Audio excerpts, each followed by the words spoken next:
Hi, everyone. Thanks for listening to the Founder Spirit podcast. I'm your host, Jennifer Wu. In this podcast series, I interview exceptional individuals from all over the world with the Founder Spirit, ranging from social entrepreneurs, tech founders, to philanthropists, elite athletes, and more. Together, we'll uncover not only how they managed to succeed in face of multiple challenges, but also who they are as people and their human story. If this podcast has been beneficial or valuable to you, feel free to become a patron and support us on patreon.com. That is patreon.com/The Founder Spirit. And as always, you can find us on Apple, Google, Amazon, and Spotify, as well as social media and our website at thefounderspirit.com. The following episode was recorded during the 2023 Villars Symposium, where I recorded several short interviews over a period of 3 days. The Founder Spirit podcast is proud to be a partner of the Villars Institute, a nonprofit foundation focused on accelerating the transition to a net zero economy and restoring planetary health. The lesson in all of that was to work in something immediate and physical, where you are present completely, helps you to build that skill of being incredibly present in the work that you do, even in a crazy, chaotic environment. So that stood me very well in my work at Barefoot. The more we are comfortable and can assimilate risk and navigate through stressful or riskier situations, the more solid and resilient we are as entrepreneurs. And so I went looking for a model for renewable energy right at the equator. I knew we should be having solar there. And I looked at about 6 different organizations and I went to Barefoot. And the minute I arrived, I saw that this was an approach that made sense to me. Suddenly I was in this Gandhian environment. It was the only solution I had seen that was really imparting both dignity, but also enormous confidence and competence to women who could not read and write. And it just blew my mind that we had gotten education so wrong, that we were making all these assumptions about who could learn and who should be part of the solution. And here were these women underutilized all over the world who were actually a solution. Joining us today is Meagan Fallone, an award-winning social entrepreneur, former CEO and now board member of Barefoot College International, and founder of Step Up Advisors. A dedicated social innovation and development professional, she is skilled in working to solve complex development and humanitarian challenges across silos, systems, and cultures. Passionate and committed to action and results, Meagan is the Schwab Foundation social entrepreneur and has been distinguished with the Hillary Laureate Award for her global leadership on poverty reduction, climate change, social justice, and economic empowerment of women. A native New Zealander and a former mountaineer, Meagan is currently also serving as the first entrepreneur in residence and executive advisor on climate justice at CARE. Welcome to the Founder Spirit podcast. We're recording live today from Villars Symposium 2023. Thank you, Meagan, for joining us today. Thanks so much. Meagan, you had spent the first 15 years growing up in New Zealand. What were some of the formative experiences growing up? New Zealand is a small country like Switzerland, but the extraordinary thing is that you have always the sea and the mountains. So this reality of having nature be so present and part of my childhood has absolutely continued to be my grounding place, I think, for also my work. And so I'm a huge fan of retreating to either the sea or the mountains when I need to solve something or I need to find the energy to go at a problem. Those are probably the things that I carry with me from New Zealand. But also, we have such a rich indigenous culture. The Maori are part and parcel of everything in New Zealand. And so this awareness and this respect for the original owners of the land and the stewards of the land is something that we grow up with in New Zealand, and something that, again, has carried with me and that I recognize in so many other cultures now. as I've worked around the world. And I think New Zealanders have a very particular spirit and the way they approach life. It's a culture that embraces life to work, maybe not work to live. And I love that. I think that's a wonderful attitude. The indigenous culture are much more connected to the land than who we are today in the modern world. Why do you think we have lost that connection, and what can we do to correct the course? Yeah. Well, I think those are different answers for the global South and for the global North. There's the Maori proverb where a child goes to the grandmother and says, "Grandmother, grandmother, what is the most important thing in the world?" And she answers, "The people, the people, the people." So while indigenous cultures have this strong connection to nature, they also have that strong connection to community and to each other, and that mutual respect and responsibility of caring for each other. So that's something I love, that spirit of thinking about indigenous stewardship of many things. And they see themselves as stewards, not as the extractor or the person to take advantage. They see themselves as a guardian. And that is a fundamental difference from our developed world way of thinking about things. We see ourselves as consumers and able to buy what we want and what we need. And I think that fundamentally separates us. So the ownership is quite far from us as individuals. So I think this is one of the things that needs to be healed. If I say that in a spiritual sense, I think we all need to connect the things we use and touch and feel and buy in a really serious way now, and to take personal responsibility for those choices in the same way that an indigenous person will really think long and hard before cutting something down or tilling a field or taking water from a water source. I agree with you on that, because it's a different value system, and we all need to go back to that indigenous value system. Meagan, you've had a very rich and versatile life. Before becoming the CEO of Barefoot College, you had founded 2 businesses. You were an art dealer, and you also were the founder of a heli-skiing expedition company. Those are 2 very different businesses to what you ended up doing at Barefoot College. So what inspired you to found totally different businesses? So yes, I know it sounds, when you put it that way, it sounds a bit divergent, but actually not. At heart, I'm such an entrepreneur that the what doesn't really matter. In the one case, I had an opportunity to work in something I loved and was passionate about, and that's been the thread all the way through. So that's what connects everything, is I was passionate about art and about design. I was always a design thinker, and that's my undergraduate degree. And so I tend to see things as design exercises, no matter what they are.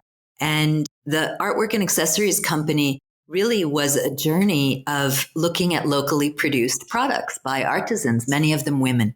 And I sourced very unique artwork and unique products for hotels. The purpose there was to give work and income to artisans and women who I wanted to support very badly, and understood their problem, their bottleneck was getting to markets. So I had the opportunity to access those markets in a sense, and then I matched that with the women and the artisans that I was seeing. Now, in the process of that, I did an awful lot of traveling in the developing world through places like Cuba or Indonesia or Nepal or Bhutan, and then turned into a global art source and the art consulting business. But the heli-ski company came purely from my passion for skiing and the mountains here in Switzerland, where I can proudly say I have climbed all the 4,000 meter peaks in Europe. I am somebody who finds a lot of peace in being in the mountains. And I had the opportunity to help some very wonderful mountain guides who had access to landing sites, but didn't know how to set up a business. And so I worked with them for about 2 years to help them set up that business. I worked at the business. I understood what it was to take 60 individuals up a mountain in a helicopter every day and worry about avalanche and safety. So the lesson in all of that was to work in something immediate and physical, where you are present completely, helps you to build that skill of being incredibly present in the work that you do, even in a crazy, chaotic environment. So that stood me very well in my work at Barefoot. I also think that for all of us, redefining risk is very important. The more we are comfortable and can assimilate risk and navigate through stressful or riskier situations, the more solid and resilient we are as entrepreneurs. I took so many things from that experience. I'm curious, how did you come upon the job as the CEO of Barefoot College?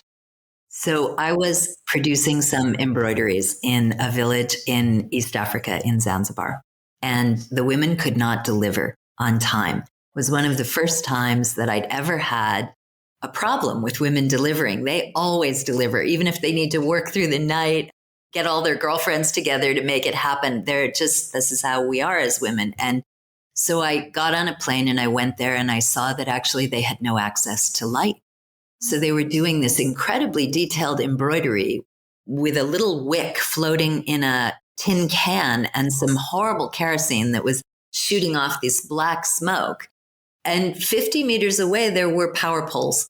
And I could not understand, wait a minute, this is not right. I went to the government and they told me it would be $350 to connect from the power pole to these very poor houses. And I said, well, okay, that's why that's not working.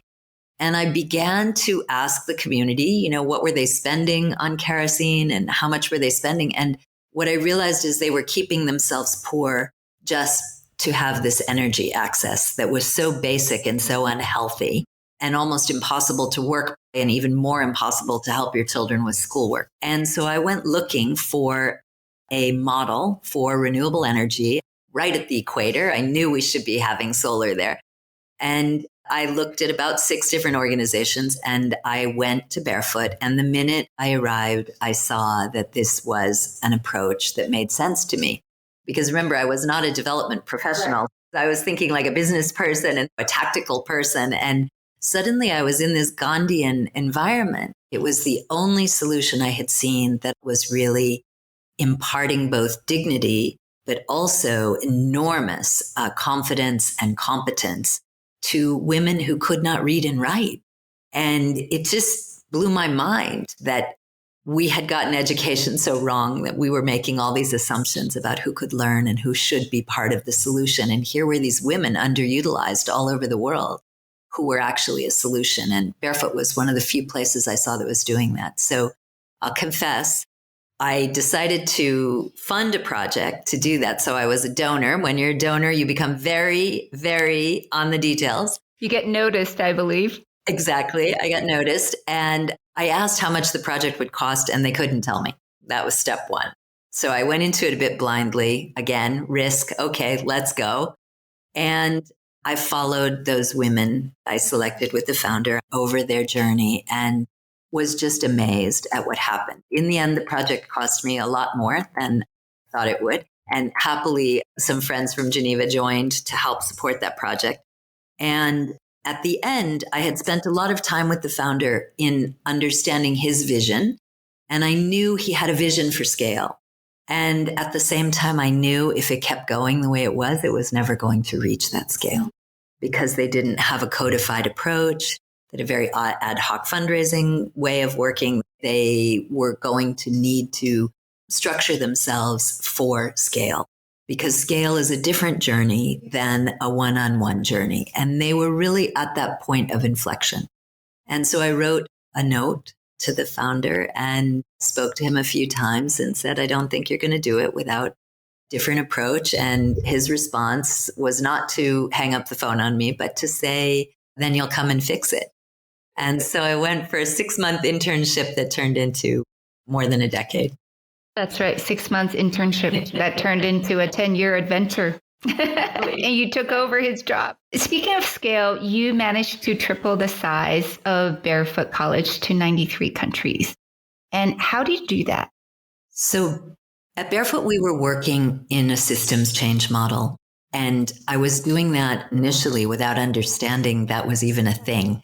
It really took me being part of the social entrepreneurship community to start to understand that. And we had a real advantage at Barefoot because the government of India, through its Ministry of External Affairs, Development Partnerships, had a program to train women from developing countries. So they funded that training for many years. And during that time, it gave me the opportunity to go into new countries with the entry point being the embassy. So not that they necessarily did anything in terms of lifting or work around the project, but if I needed to meet the Minister of Agriculture, the Minister of Education, the Minister of Energy, the Minister of Environment, I had a conduit to do that. So I learned pretty quickly to find my allies for entering a new country. And then the entire model that we used for scale was to leverage all of the wonderful grassroots organizations that already have beautiful operations in a country, that have access to communities, that have the trust of those communities. So we didn't try to be an organization who came in and made our presence the headline. We wanted to come in and support the local organizations to be able to implement the project in the culturally and localized appropriate way for that location. So I think there were a couple of things in there that really have been key to achieving that systems change. The result in the end is that today there are Barefoot colleges in Guatemala, Senegal, Zanzibar, Burkina Faso, and Fiji. And all of those are joint ventures with governments, which means that the government has become a full partner in the work we do. In some cases, a funding partner, but in other cases, just a facilitating and a supporting partner. And then we brought private sector as well as philanthropic funds to help fund that decentralized training. And now I would say Barefoot is on a second generation where the local managers of those centers are now raising their own funds locally, designing their own curriculums and their own programs locally. And I think that was really my dream, was to see the mindset and the methodology become the institution, not the bricks and mortar or one individual, to really see that movement be able to stand on its own. For me, that's how I have defined success. And in scaling that organization, what were some of the tough challenges that you had encountered along the way? Yeah, a lot of them were organizational challenges because as you scale, you need different people or you need additional people. You have different compliances and different financial needs. You need different types of capital. You need to be able to really understand with distance, tactically and strategically, what you're doing. And that was a big shift for the organization. We needed to professionalize some things in order just to manage a supply chain office that was shipping containers all over the world. You can imagine the growth from a commercial point of view. And we couldn't take those things lightly, right? We had to rise to that. Even though in some moments, those butted heads with the founding values and idea of the organization. But I equate it to having children. You produce these children and they're incredible and they're wonderful. And when they're babies, they're very compliant in some sense. And you can sort of force your will on them to a certain extent. And then there's this moment when you realize you've lost the battle, when they are thinking for themselves and acting for themselves and doing for themselves. And half of what they say and do, you're like, oh my goodness, how can they be thinking that? And the other half of them, you're like, just amazed at how great they are. But either way, you love them and you accept that growth demands a temporary loss of security in a relationship. And that's the key, is you need to really trust that if you've put the right DNA in place, you've put the right pieces and the right people in place, that they will create something better than you imagined in the end. Doesn't mean they won't fall.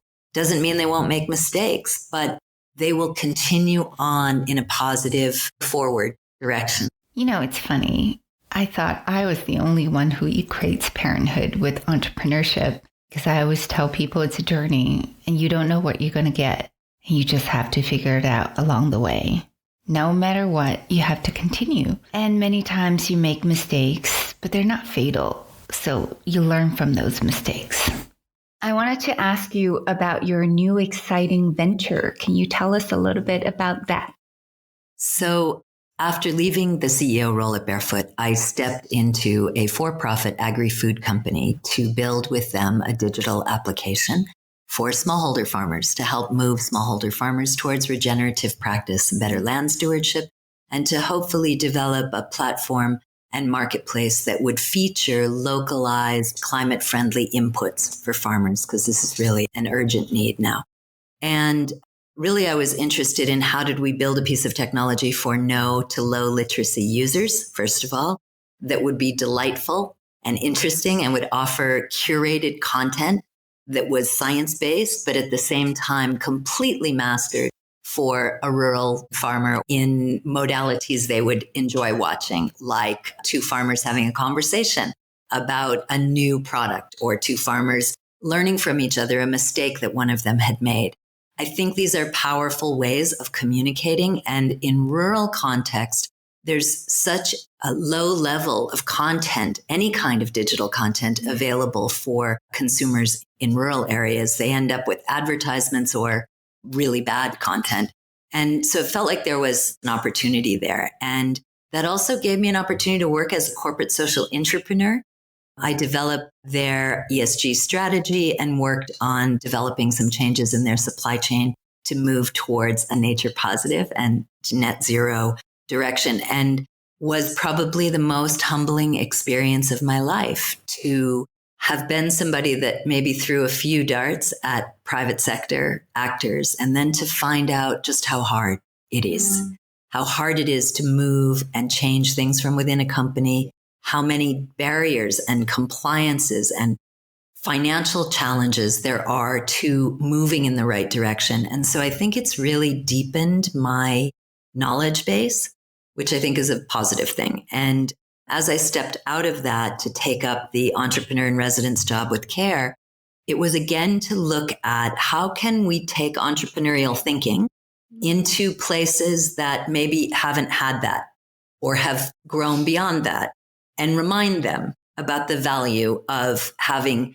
agility, perseverance, a crazy idea, thinking bigger, disrupting in really positive ways to give people the energy to move a little faster because the problems now need us to move fast. And so CARE has this incredible reach and opportunity to meet this moment of scale, but has also a lot of very calcified systems and ways of doing things. And those systems serve all of us because they serve to protect and reduce risk on some of the big bet programs that we do, but they also stop us from reacting quickly. And so I'm trying to bring all the skills from all the different roles I've had into this team who are just brilliant, and to see how I can serve them in that environment in a way that will serve others at scale. So yes, we're going to launch the CARE Climate Accelerator next month, and that will have a really dramatic impact and an opportunity to go to large scale with many of the successful solutions, not only ours, but other social entrepreneurs. And we're going to be looking at climate finance, as well as women and girls leadership on the ground and how our CARE programs can really drive better leadership on climate. And then lastly, we're going to work on technology. So I've brought my learning from my digital product with smallholder farmers through the Microsoft Entrepreneurship for Positive Impact Accelerator. And together with the Microsoft team, we are going to build a digital product that will enable many of CARE's programs. And so I'm really excited about the next year ahead. Congratulations, and also best of luck to you, Meagan. We're now in the second day of the Villars Symposium. Can you tell us what have been some of your key takeaways so far? Villars is a wonderful event. It's wonderful because what we are able to do here is to bring together multi-generational leadership. And that may sound strange to people listening, but there are high school young adults 14 to 18 who have ideas you would never imagine. Not only do they have ideas, they've actioned them. They've built prototypes. They're serving other people in their school. They're serving their communities. They're working with companies directly. And I just think that it's such an example of the opportunity and hope that we can harness and bring together these kinds of dialogues. Villars is special because it allows them to sit side by side in the same status, in the same environment, and to have those very equal conversations. There are very few organizations around the world that really give young people that platform. By the same token, they have access to some of the best thought leaders in the climate space. This morning, we heard Johan Rockström speak, as usual, about where we are and the complexity of transitioning and protecting our planetary boundaries. And I think it's important for young people to understand it's not easy to go where we must go now. It's not going to be without challenges and barriers and hurdles. So they need to understand that and see that with eyes wide open so they cannot be discouraged as they move forward with whatever their projects are. So I think that was really a great moment. I really, really enjoyed some of the sessions that have happened here, the workshops. There was a game on nature positive and biodiversity and net zero today, run by Cameron, a helper from Oxford. And that was just fantastic. And I think really energizing for the students and adults who participated in that. We saw some young musicians. We've had some deep conversations about artificial intelligence and generative AI, which are important conversations.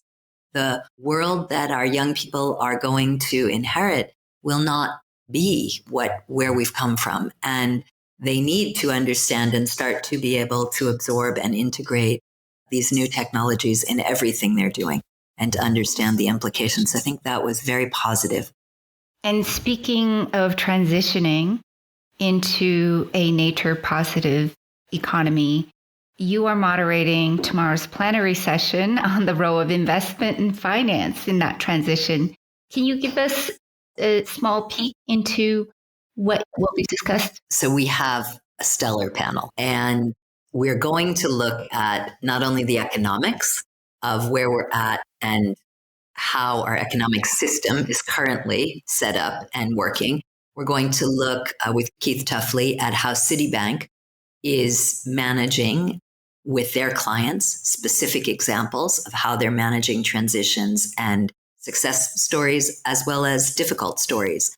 We're going to talk with Deloitte about how they are thinking in terms of supporting organizations with best practices and guides, how they're able to think through some of the risks, looking at board governance and other things in order to advance what is currently not moving fast enough. We're going to wrap up with the newest board member of ExxonMobil, and we're going to talk about fossil fuels and have that debate and get the elephant in the room out onto the table. I think the thread running through in our preliminary discussions as a group has been the misalignments of incentives, the lack of creative financing that's happening, the asymmetries in skill availability, and the lack of mechanisms for collecting data and ensuring transparency and accountability. And that all of those things are really working quite badly to arrest the speed of forward transformation. And then I think we will touch at the end on a carbon price and biodiversity price, which I think we all collectively feel is the absolute minimum thing we've got to do now to kind of trigger everybody in the system to start thinking differently. Yeah, speaking of carbon price, it's a concept that's actually existed since the 60s, because if you think about how we have evolved in terms of industrial development, we've paid a price for extracting resources and transporting those resources, but we've never paid a price of the extraction and the damage that we've caused to nature. So I think it's really important to put that into context. Absolutely. And, I would add to that the conversation around climate justice is a broad conversation. It's not just one conversation, and it's justice with our planet as well as it is justice to correct the asymmetries and imbalances about the causal effects on different geographies and different people in different situations. And, we've heard a lot about what's been committed monetarily to correcting those things, but that money is not flowing yet. And I think that's one of my concerns now is the lack of follow through on financial commitments around climate justice.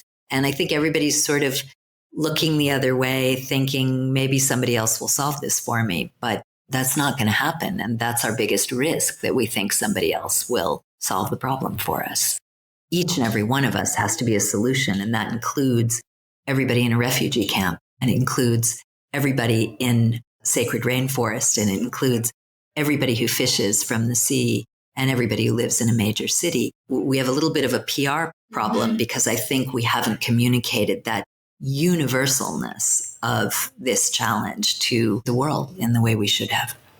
Yeah, you've definitely hit the nail on the head. I think we have to come together just in face of planetary boundaries, the same way that we came together during the times of COVID.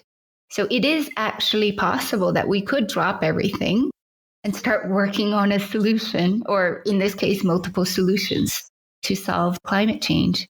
Last but not least, what does the founder spirit mean to you? I think founder spirit is about ownership for what you do. And it's about putting yourself out there to take responsibility for serving a problem that's larger than you are. Founders, by their nature, are visionaries in a way, but they're also stewards. They're also servant leaders, or they should be.